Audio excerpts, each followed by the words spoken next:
मुस्लिम परिसरात dengue, malaria व कीटकजन्य आजारांचा डॉक्टर रुपेश खडसे यांनी मान्सूनपूर्व उपाययोजनांचा घेतला आढावा. शहरी आरोग्य केंद्र पठाणचूक येथे डॉक्टर रुपेश खडसे, साथरोगी नियंत्रण अधिकारी, मनप्पा यांच्या उपस्थितीत जागतिक मलेरिया दिवस तसेच मान्सूनपूर्व उपाययोजना व गप्पी मासे पैदा केंद्र या विषयावर मुस्लिम परिसरात असलेले डास उपस्थितांची आढावा बैठक घेतली. या बैठकीमध्ये डॉक्टर रुपेश खडसे यांचे डॉक्टर निगार खान, वैद्यकीय अधिकारी, शहरी आरोग्य केंद्र पठाणचूक यांनी फुलपुष्पगुच्छ देऊन त्यांचे स्वागत केले.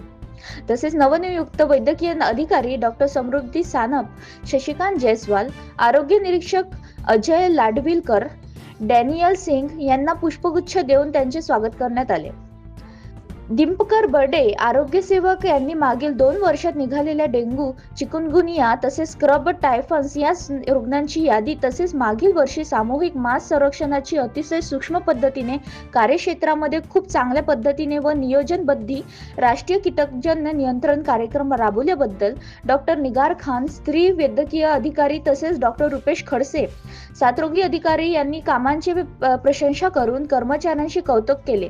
तसेच केलेल्या कामांची शहानिशा करून या पुढील समृद्धी अशाच प्रकारे नियोजनबद्ध काम करून आपल्या कार्यशैलीमध्ये मलेरिया, डेंग्यू, चिकनगुनिया व इतर कीटकजन्य आजारांविषयी नागरिकांपर्यंत जास्तीत जास्त प्रमाणात जनजागृती व्हावी याशिवाय मार्गदर्शन केले.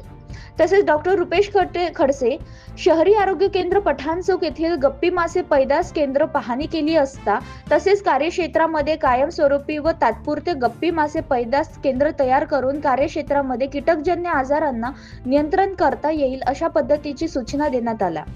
या प्रसंगी डॉक्टर निगार खान, स्त्री वैद्यकीय अधिकारी डॉक्टर समृद्धी सानप, वैद्यकीय अधिकारी पोर्टो केबिन, जमीन कॉलनी श्री शशिकांत जयस्वाल, आरोग्य निरीक्षक श्री दीपक बर्डे, श्री ऐबझाफुद्दीन अन्सारी, अजय आडविलकर, डॅनियल सिंग, आरोग्य सेवक ची प्रशांत डोके, औषध निर्माण अधिकारी सौ सालिया नौशीन, प्रयोगशाळा तज्ञ डॉक्टर सौ सुनील दामले, वैशाली बुरनाचे, कुमारी दीपाली खिराडे, आरोग्य सेविका सौ अजीर खान लिपिक तसेच प्रवीण पवार व आशा वर्कर उपस्थित होते. अशा प्रकारचे कार्यक्रम मुस्लिम परिसरात घेतल्यामुळे मुस्लिम बांधव आनंदित झाले.